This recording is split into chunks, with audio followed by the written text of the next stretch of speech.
Hello friends, welcome to my channel सीखो हमारे साथ। आज की वीडियो में हम जानेंगे जावास्क्रिप्ट में एनिमेशन किस तरह से बना सकते हैं। तो अगर आप किसी डॉम के एलिमेंट को मूव कराना चाहते हैं या कुछ एनिमेट कराना चाहते हैं पेज पे, तो जावास्क्रिप्ट में एक फंक्शन होता है सेट इंटरवल।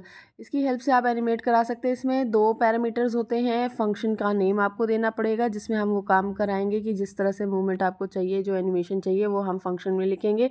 और यहाँ पे दूसरा पैरामीटर होगा मिली सेकेंड। यहाँ पे आपको मिली सेकेंड्स देने होंगे, यानी कि जैसे मान लीजिए 1000 millisecond is equal to 1 second. तो जितना भी आप टाइम पीरियड देंगे तो 1000 मिली सेकेंड के बाद ये फंक्शन कॉल हो जाएगा जो हमने पैरामीटर में पहले दिया हुआ है। अगर हम 2 दे देते हैं 2 मिली सेकेंड, तो यहाँ पे 2 मिली सेकेंड के बाद ये फंक्शन कॉल होता जाएगा। तो इस तरह से बार बार ये फंक्शन कॉल होगा और ऑब्जेक्ट एनिमेट करेगा या जो भी फंक्शन में वर्क कराया है वो काम करेगा। और तो इस तरह से हम मिली सेकेंड्स की वैल्यूज़ बढ़ा सकते हैं, घटा सकते हैं, जिस तरह से हमें एनिमेशन की स्पीड चाहिए।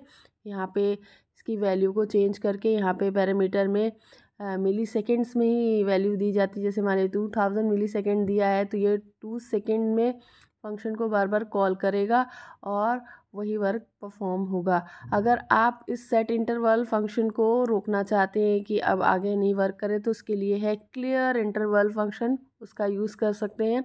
आइए इसको प्रैक्टिकली समझते हैं कैसे करेंगे।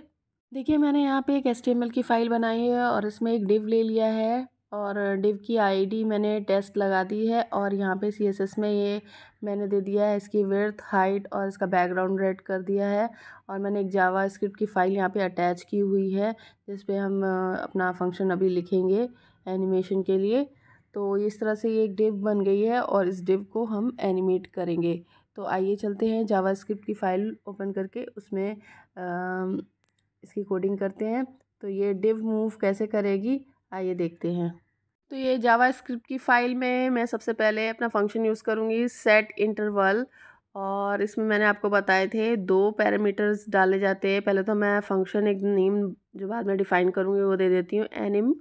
एनिम आप कोई भी नाम ले लेन रख देना, मैंने ऐसे एनिम नाम रख दिया जिससे एनिमेशन कराएंगे। और यहाँ पे टाइम लिख दिया है 1000। मैंने अभी आपको बताया था 1000 सेकेंड्स का इज इक्वल टू 1 सेकेंड होगा, millisecond is equal to 1 second. फिर अब इस फंक्शन को हम डिफ़ाइन कर लेते हैं जो मैंने एनिम ऊपर पैरामीटर में डाला है। अब इस फंक्शन में पहले बॉक्स के लिए एनिमेशन कोड लिखने से पहले मैं आपको ये बताती हूँ कि सेट इंटरवल किस तरह से वर्क करता है। तो सेट इंटरवल के लिए सबसे पहले यहाँ पे मैंने कंसोल डॉट लॉग में इसकी वैल्यू को प्रिंट करा लेते हैं। जैसे यहाँ पे मैंने लिख दिया कोई भी वर्ड हेलो। तो अब इसको कंसोल में देखिए सेट इंटरवल पे ये बार बार एनी फंक्शन कॉल होगा और जो भी फंक्शन में मैंने हेलो लिखा है वो बार बार आ रहा है। ये देखिए नंबरिंग बढ़ती जा रही है, जैसे जैसे कॉल होता जा रहा है उस हिसाब से हेलो प्रिंट होता जा रहा है। तो देखिए ये इस तरह से जैसे एक एक सेकंड बढ़ रहा है उसी तरह से ये फंक्शन कॉल हो रहा है और वैल्यू प्रिंट हो रही है। तो इस तरह से ये इसकी टाइमिंग काम करती है। सेट इंटरवल जो मैंने दिया है इसका टाइम उस तरह से वर्क करता है।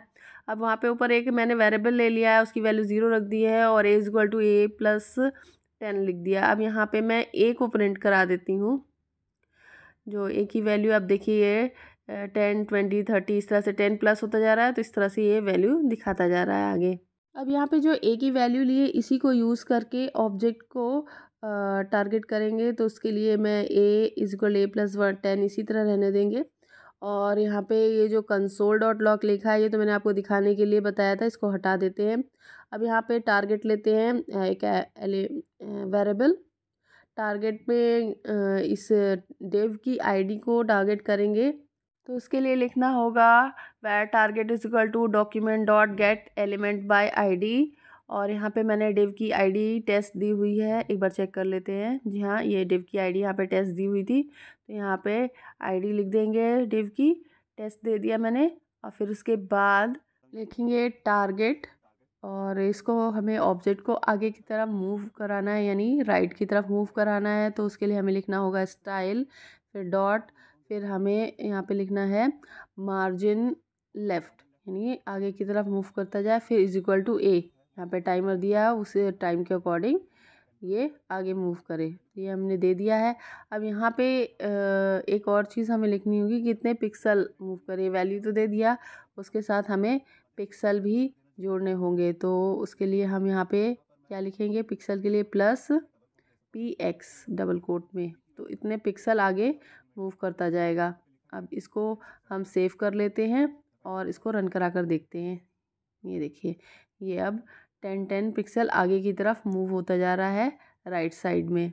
देख रहे हैं आप, ये डिव मूव हो रहा है। जो मैंने यहाँ पे दिया, इसको थोड़ा और फास्ट करना है तो ये हम 500 इंटरवल कर देते, यानी हाफ सेकेंड, तो ये और तेज़ी से मूव होता जाएगा।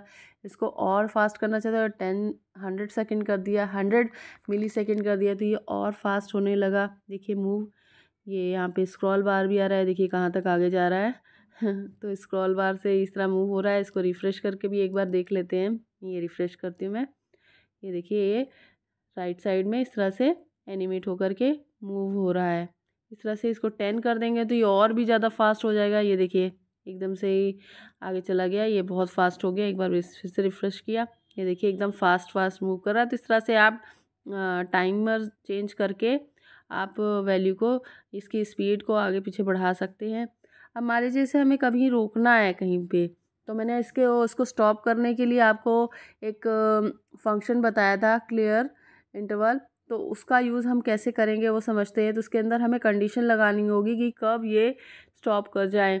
तो उसके लिए हम लिखेंगे इफ़, फिर पैरेंथेसिस में a = 200। तो यहाँ पे एल्स पार्ट में तो हम ये दे देंगे जो हमने वर्क कराना है। यहाँ पे ये जो मूवमेंट हो रहा है उसके लिए आईडी को टारगेट किया था, उसको यहाँ पे दे देते हैं। फिर इफ़ a = 200, अगर 200 तक ये हो जाता है तब स्टॉप कर जाए। तो उसके लिए यहाँ पे उसको एक वेरिएबल में होल्ड कर लेते हैं, सेट इंटरवल एंड ये जो फंक्शन और ये पैरामीटर दिया, इसको एक वैर नाम का एक आईडी नाम का वेरिएबल ले सकते हैं। तो आईडी में मैंने इसको होल्ड करा लिया है, ठीक है। तो इसकी जो भी वैल्यू आईडी में आएगी, अब यहाँ पर हमें लिखना होगा कि क्लियर इंटरवल मैंने आपको अभी फंक्शन बताया है कि ये स्टॉप करने के लिए यूज़ होता है। उसमें आईडी पास कर दीजिए और अब देखिए ये एक सर्टेन आईडी जो भी आपका वैल्यू दिया है उसके बाद ये रुक जाएगा, यानी 200 जैसे ही मिलेगा, कंडीशन ट्रू होगी तो ये देखिए 500 सेकेंड ये देखिए धीरे धीरे कर रहा है।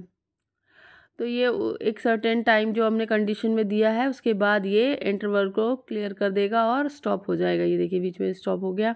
तो ये इस तरह से काम करता है। ये सेट इंटरवल की हेल्प से आप इस तरह से आप एनिमेशन क्रिएट कर सकते हैं।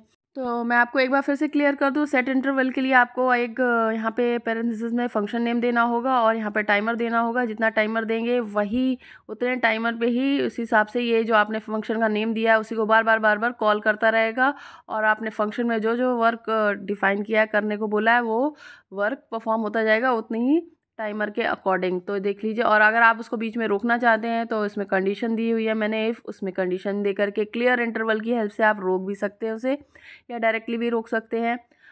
तो आप ये मैंने डेव पे एक एनिमेशन किया हुआ है, इसी तरह से आप और भी किसी ऑब्जेक्ट पर कर सकते हैं। अब जावास्क्रिप्ट में मान लीजिए आप चाहते हैं कि कोई एक ही टाइम पे एक फंक्शन परफॉर्म हो या एक ही काम हो एक सर्टेन टाइम पीरियड पे और सिर्फ एक ही बार हो, बार बार नहीं, सिर्फ एक बार कोई हमने टाइम पीरियड दिया उसी टाइम पीरियड के बाद हो जाए। तो उसके लिए होता है set time out function. Set time out function में दो पैरामीटर्स काम करते हैं, फंक्शन नेम और मिली सेकेंड्स। आप देखिए यहाँ पे 300 मिली सेकेंड्स 3000 मिली सेकेंड्स = 3 सेकेंड्स। तो यहाँ पे मिली सेकेंड्स में वैल्यू देनी होती है और यहाँ पे फंक्शन नेम देना होगा। तो जितना टाइम हम यहाँ टाइम पीरियड देंगे, टाइमर 3 जैसे 3000 मिली सेकेंड दिया हुआ है, उतने टाइम के बाद ये फंक्शन जिन नेम है वो कॉल हो जाएगा और वो एक ही बार कॉल होगा, बार बार नहीं होगा। जैसे मैंने पहले अभी बताया वैसे नहीं होगा, एक ही बार कॉल होगा और वो जो भी आप फंक्शन में वर्क देंगे वो वर्क परफॉर्म हो जाएगा। फिर उसके बाद दोबारा ये कॉल नहीं होगा। बीच में चाहें तो उसे रोक सकते हैं, उसके लिए भी मैं अभी आपको अब बताऊंगी कैसे रोक सकते हैं। तो सेट टाइम आउट फंक्शन का काम होता है एक सर्टेन टाइम के बाद आप उसे कॉल कर सकते हैं तो ये देखिए मैंने जो अभी HTML की फ़ाइल बनाई हुई थी, उसमें डिव बनाया हुआ था, उसकी पिक्सेल्स दिए हुए थे, उसकी आईडी सेम मैं वही यूज़ कर लेती हूँ। और अब ये जावास्क्रिप्ट की फ़ाइल में मैं इस फंक्शन का यूज़ करती हूँ। तो यहाँ पे लिख दिया है where id is equal to, अब जो मैंने आपको फंक्शन बताया है सेट टाइम आउट, वो फंक्शन लेंगे और यहाँ पे हम फंक्शन का नाम लिखेंगे जिसे हम बाद में डिफ़ाइन करेंगे। मान लीजिए मैंने फंक्शन का नाम फिर से एनिम ले लिया है, यही नाम ले लेते हैं, और भी आप कुछ भी रख सकते हैं। और यहाँ पे टाइमर सेट कर दिया है 3000 मिली सेकेंड, यानी कि 3 सेकेंड हुआ। तो यहाँ मिली सेकेंड में वैल्यू देते हैं। अब हम फंक्शन को डिफ़ाइन कर लेते हैं, फंक्शन एनिम। अब यहाँ पर हम डेफिनेशन लिखेंगे फंक्शन की कि हम जो वर्क कराना चाहते हैं, हम चाहते हैं कि एक सर्टेन टाइम पीरियड के बाद ये जो डिव है उसकी विड्थ बढ़ जाए। लेकिन उससे पहले हम ये दिखा देते हैं कि आपको टाइमर इसमें किस तरह से काम करता है। तो console.log में मैंने हेलो लिख दिया। अब इसको कंसोल में जाकर देखते हैं कि एक्चुअली वर्क कैसे होता है। तो 3000 सेकेंड दिया तो उसके बाद ये हेलो आ जाएगा। देखिए 3 सेकेंड हम रुकते हैं, ये देखिए 3 सेकेंड के बाद ये हेलो आ गया। तो जैसे ही टाइम पूरा होता है तो टाइम आउट के बाद ये फंक्शन परफॉर्म होता है सिर्फ एक बार, ये देखिए हेलो आ गया। तो 3 सेकेंड के बाद जितना भी हमने टाइम बताया उतनी देर के बाद जो भी फंक्शन में वर्क है, फंक्शन में हेलो लिखा है तो ये हेलो प्रिंट होके आ गया। तो कुछ इस तरह से ये काम करता है कि जो आप टाइम देंगे उस टाइम के आउट होने से के बाद ये फंक्शन वर्क करेगा। हाँ, आप बीच में रोक भी सकते हैं, तो उसके लिए अलग तरीका है। तो पहले तो हम इसे डिफ़ाइन कर लेते हैं फंक्शन को। यहाँ पे हम ले लेते हैं where target is equal to document dot get element by ID, div की आईडी दे देते हैं टेस्ट, हमने टेस्ट ली हुई थी डिव की आईडी। फिर उसके बाद यहाँ पे टारगेट लिख लेते हैं, फिर टारगेट के बाद स्टाइल, और फिर हमें क्या बढ़ाना है, इसका विड्थ बढ़ाना है। तो विड्थ इज़ इक्वल टू यहाँ पे वैल्यू दे देंगे कि कितनी विड्थ बढ़ जाए 3000 मिली सेकेंड के बाद 500 पिक्सल्स बढ़ जाए हमारी, जी हमने ये दे दिया। ठीक है, इतना हमने सेट कर दिया। अब ये देखिए सेव करके 3 सेकेंड्स के बाद ये इतनी बढ़ गई। फिर से एक बार देखते हैं ये सेट टाइम आउट कब वर्क करेगा। जैसे ही 3 मिली सेकेंड्स कम्प्लीट होंगे ये फंक्शन वर्क करेगा और उसकी विड्थ को बढ़ा देगा। ये देखते हैं कि मान लीजिए 3 सेकेंड्स पूरे होने से पहले बीच में ही हमें रोकना है इस वर्क को, कि बीच में ही रुक जाए, वो काम ना हो। तो उसके लिए हमें क्या करना होगा, तो उसके लिए सबसे पहले हम एक बटन बना लेते हैं, उस पर क्लिक करें तो ये स्टॉप हो जाए। तो उसके लिए मैंने एक बटन टैग ले लिया है और बटन टैग में एक ले लेते हैं स्टॉप एनिमेशन, और इसी नाम का हम एक फंक्शन बना लेते हैं। ऑन क्लिक इवेंट पे इसे कॉल कर लेते हैं। ठीक है, स्टॉप एनिमेशन फंक्शन, और इसको बाद में डिफ़ाइन करेंगे। इसी को कॉपी कर लेती हूँ, इसी को डिफ़ाइन करूँगी। ठीक है, तो ये एक बटन बना लिया है, स्टॉप एनिमेशन फंक्शन इस पर कॉल कर लिया है। अब इसको हम यहाँ डिफ़ाइन कर लेते हैं। इसमें क्या लिखेंगे हम, स्टॉप करने के लिए कि 3 मिली सेकेंड से पहले ही अगर इस पर क्लिक कर दिया जाए तो ये काम बंद हो जाए, हो नहीं। आईडी हमने दी हुई है सेट टाइम आउट यानी फंक्शन, और उसके टाइमर की आईडी में वैल्यू स्टोर है। तो क्लियर टाइम आउट एक नाम फंक्शन लिया और उसमें हमने आईडी को पास कर दिया। ठीक है, तो ये आईडी में ही हमारा फंक्शन वैल्यू और टाइमर की वैल्यू है। तो हमने क्लियर टाइम आउट की वैल्यू में आईडी को पास कर दिया।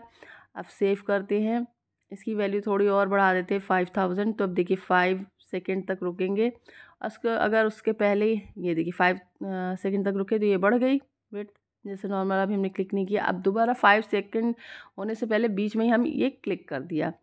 तो अब देखिए ये काम नहीं होगा, नहीं हुआ। 5 मिली सेकेंड्स कब के 5 सेकेंड्स हो गए, लेकिन ये वर्क नहीं हुआ क्योंकि हमने बीच में ही इसे स्टॉप कर दिया एनिमेशन को बटन पे क्लिक करके।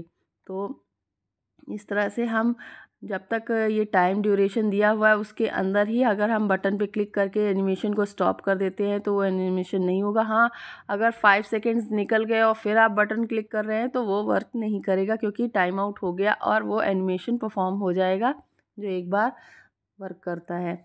ये बार बार कॉल नहीं करेगा, मैंने बताया सेट टाइम आउट में एक ही बार फंक्शन को कॉल करता है। अब ये फंक्शन जो डेफिनेशन है ये डायरेक्ट यहाँ भी दे सकते हैं, जैसे हमने एनिम नाम का फंक्शन लिखा था ना, तो उसकी जगह पे यहाँ पे डायरेक्ट ही पैरेंथेसिस के अंदर फंक्शन लिख करके उसकी डेफिनेशन यहीं पे डाल दी मैंने। देखिए, तो ऐसे भी काम कर सकता है। आप देख रहे हैं, इसकी डेफिनेशन वहीं डायरेक्ट डाल दी। ये देखिए 5 सेकंड के बाद ये इंक्रीज़ हो गई विड्थ इसकी। ठीक है, तो अभी टाइम आउट, ये फंक्शन ना नेम देने की भी ज़रूरत नहीं है, डायरेक्ट आप यहीं पे डिफ़ाइन कर सकते हैं। सिंपली फंक्शन लिखा और कर्ली ब्रेसेस के अंदर उसकी डेफिनेशन आपने दे दी और फिर कॉमा करके आपने कर्ली ब्रेसेस क्लोज करने के बाद टाइमर दे दिया। तो ऐसे भी आप कर सकते हैं। अगर आपको ये वीडियो पसंद आया है तो वीडियो को लाइक करें, चैनल को सब्सक्राइब करें और शेयर करें।